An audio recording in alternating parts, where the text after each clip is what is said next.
Good evening friends.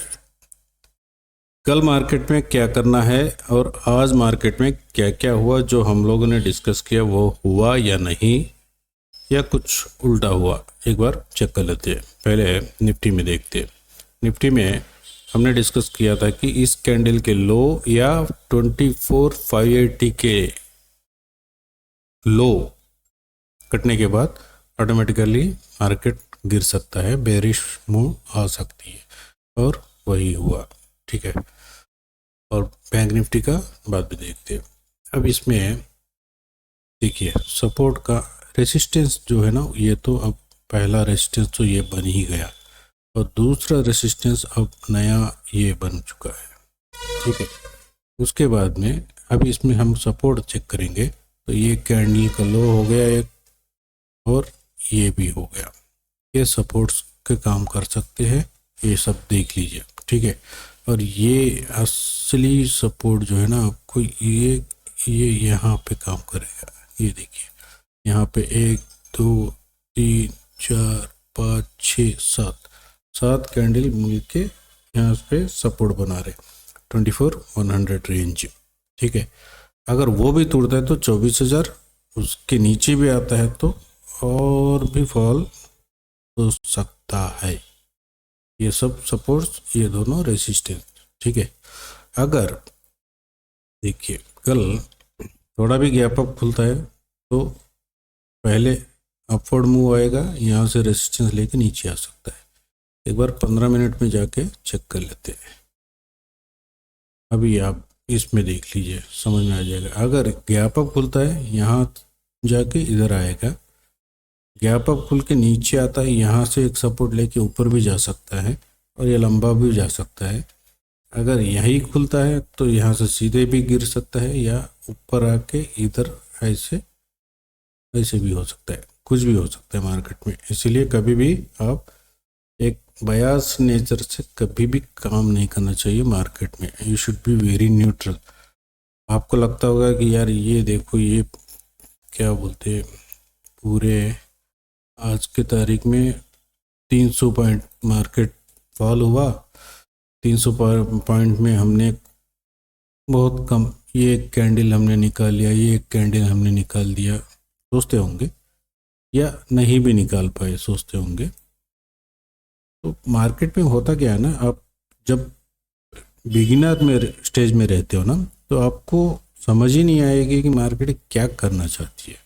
जब आप experience होते जाओगे, 2-2 साल 3-3 साल टाइम दोगे तो धीरे धीरे आपको समझ में आएगा कि हाँ इसके बाद फॉलो हो सकता है और यहाँ मैं ट्रेड कर सकता हूँ। और आप ट्रेड भी ले लोगे, लेकिन कभी कभी ऐसी जगह लोगे जैसे यहाँ लिया आपने फॉल का ट्रेड, तब आपको लॉस हो जाएगा।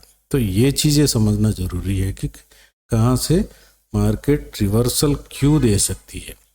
अब मार्केट कभी भी कंटिन्यूसली फॉल नहीं करेगी, थोड़ा तो प्राइस एक्शन बनाएगा। तो प्राइस एक्शन में आप यहाँ पे एंट्री किए पुट की तरफ, और ये आपको स्टॉप लॉस देके चलेगा। अगर आपको पता है कि ये फॉल कंटिन्यू होने वाली है तो आप यहाँ लो या यहाँ लो, कहीं पे भी लो, आप छोड़ोगे नहीं, बैठे रहोगे, तब जाके आप प्रॉफिट में रहोगे। लेकिन जब आपको पता ही नहीं है कि यहाँ से ये सपोर्ट लेके ऊपर जा सकती है या नीचे भी आएगी, तब आप घबरा जाओगे, स्टॉप लॉस दे दोगे, ये सब चीज़ होगी। लेकिन स्टॉप लॉस देना अच्छी बात है, ऐसा नहीं है। इन केस अगर आपने यहाँ एंट्री किया तब भी अगर आप इस कैंडल के ऊपर निकल गया, आपने स्टॉप लॉस दे दिया, बस हो गया। देन आप एक चीज़ कर सकते, जब तक ये कैंडल के लो टूटेगा नहीं आप एंट्री मत करो। यहाँ एंट्री कर लिया इस कैंडल में, आपको ये तो प्रॉफिट मिलेगा ना। हाँ, बस एक चीज़ है कि ऑप्शन आपका इन द मनी होना चाहिए। कहीं OTM ATM लेके बैठेंगे तो फिर तो डिकी हो ही जाएगा मार्केट में, आखिरी आधे घंटे में तो पूरा डिकी होगा।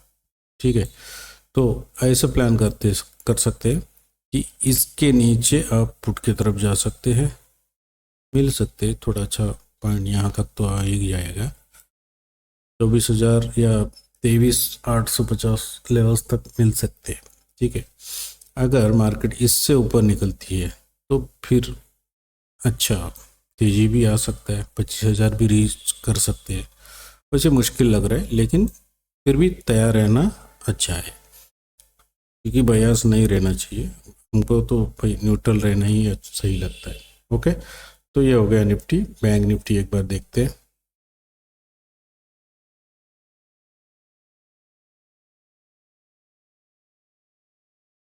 चलिए, बैंक निफ्टी में कल डिस्कशन यही हुआ था कि ये आपको अच्छा रेजिस्टेंस बन चुका है, तो आज इसने सपोर्ट इस कैंडल का लिया, ठीक है।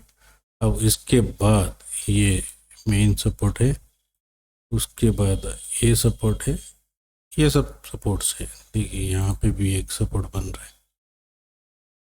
ओके, तो ये सब सपोर्ट्स बन रहे हैं, ये रेजिस्टेंस बन रहा है। यहाँ एक और रेजिस्टेंस आप नया बना है ये। ओके, तो इसको एक बार देख लेते 15 मिनट में, क्योंकि 15 मिनट्स इंट्राडे के लिए सही होता है। उस हिसाब से देखेंगे तो भी देखिए ये मेन पैटर्न बनाया है, नीचे जाएगा लग रहा है, लेकिन कुछ भी हो सकता है। कल अगर ऊपर खुल गया, ऊपर निकल जाएगा, क्या कर लोगे? कुछ नहीं कर सकते। नीचे यहाँ खुल गया, गैप डाउन खुल गया और ऊपर आ गया, यहाँ से फिर ऐसे हुआ, फिर ऐसे चले गया, क्या कर लोगे? कुछ नहीं कर पाओगे। बस पॉइंट टू पॉइंट देखना है, लेवल टू लेवल ड्रा करके रखना है, और लेवल के हिसाब से आपको ट्रेड करना है। उसके अलावा कुछ नहीं करना। या आपका कुछ एक सेटअप होगा, स्ट्रैटेजी होगी, उसको फॉलो करिए। एक स्ट्रैटेजी आपको मतलब कम से कम 6-7 महीने प्रैक्टिस करनी होगी, उसके प्रोस और कॉन्स देखना होगा, उसका डॉक्यूमेंट बनाना होगा कि हाँ यहाँ ट्रेड लिया तो क्यों लिया, क्यों, क्या देख के लिया, क्यों नहीं लिया, लॉस हुआ तो क्यों हुआ, क्या हुआ, किस वजह से हुआ, लॉस है तो प्रॉफिट हुआ तो आपने क्या देखा जो प्रॉफिट हुआ, आपने जो ऑब्जर्व किया वो सही निकला या गलत निकला, ये सब चीज़ें लिखना चाहिए, जिसे जर्नल बोलते हैं, वो आप कर सकते हैं। ठीक है, तो ये है। अभी इसमें रेसिस्टेंस ये लेवल ही है, इसके ऊपर निकलेगा तो थोड़ा बुलिश हो सकता है, लेकिन मुश्किल लग रहा है अभी। जो भी है, लेवल्स देख लीजिए, लेवल्स के हिसाब से प्लान कर लीजिए। और आज के ट्रेड्स देखते हैं निफ्टी में। निफ्टी में हमको स्पेशल कैंडल 950 955 को मिली, और लेवल्स ड्रा किया, ब्रेकडाउन देख लिया, फिर हमने 24,500 सी, 24,550 पी, दोनों चार्ट्स लगा लिए, और यहाँ स्पेशल कैंडल 10-15 को मिला, और उसी में पी सेट का ट्रेड एक्टिवेट हो गया। ठीक है, तो जैसे एक्टिवेट हुआ, यहाँ एंट्री लिया, देखिए 171 पे एंट्री है, क्लोजिंग 248 पे। मतलब स्वैपिंग मेथड में अच्छे ट्रेड्स मिलते हैं। बस ये चीज़ें क्या बोलते हैं, ये स्ट्रैटेजी पे बिलीव करना ज़रूरी होता है, इसको प्रैक्टिस करना ज़रूरी होता है। अदरवाइज फिर वही और एक स्ट्रैटेजी 10-15 स्ट्रैटेजी सामने लेके बैठे हैं, कुछ नहीं हो रहा है, मार्केट क्या कर रहा है। इससे बेहतर है एक स्ट्रैटेजी को पीछे 6 महीने 7 महीने पड़ जाइए, उसके खूबियाँ और उसमें खामियाँ दोनों समझ में आ जाएंगी। खूबियाँ तो उसमें तो कुछ करने को नहीं है, खामियों को कैसे कम कर सकते ये आप प्लानिंग कर सकते, करके उसके मुताबिक ट्रेड कर सकते हैं। और अच्छा है वैसे, ये स्ट्रैटेजी बहुत अच्छा है, अच्छे रिजल्ट्स भी दे रहा है। ठीक है, तो ये हो गया निफ्टी का। और बैंक निफ्टी देखते हैं। बैंक निफ्टी में भी ऐसे कुछ 10 बजे 10-10 और 10-15 को हम लोगों को स्पेशल कैंडल बन लिए, लेवल ट्रैक किया, ब्रेकडाउन देखा, और इसमें हमने 53,200 सी, 53,400 पी, ये दोनों लिए।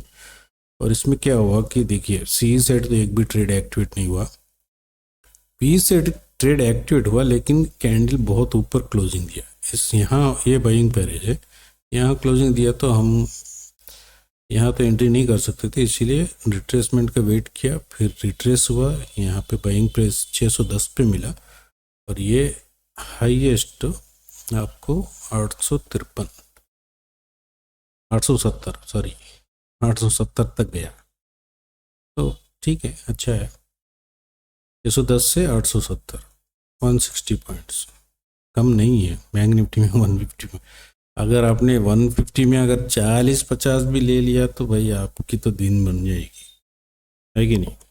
इतना सोचिए कि बैंक निफ्टी से रोज के 30 पॉइंट, निफ्टी से 15 पॉइंट, बस हो गया उस दिन का ट्रेड। उससे ज़्यादा मत सोचिए, उसी को प्रैक्टिस करेंगे, धीरे धीरे लॉट साइज बढ़ते रहेगा तो अपने आप प्रॉफिटेबल बन जाओगे। ओके, ठीक है। तो ये है आज के ट्रेड्स। कल कैसे ट्रेड करना है भी एक्सप्लेन कर दिया, सब कुछ हो गया। ओके, देख के कल निफ्टी का एक्सपायरी है। दिमाग, दिल से ट्रेड मत करना, दिमाग से ट्रेड करना, क्योंकि यहाँ जो इमोशंस होते हैं ना वो काम नहीं करते। ठीक है, इमोशंस नुकसान देने में काम करते थे, कि मार्केट में पैसा बनाने के लिए इमोशन नहीं काम करते। Okay, thank you very much.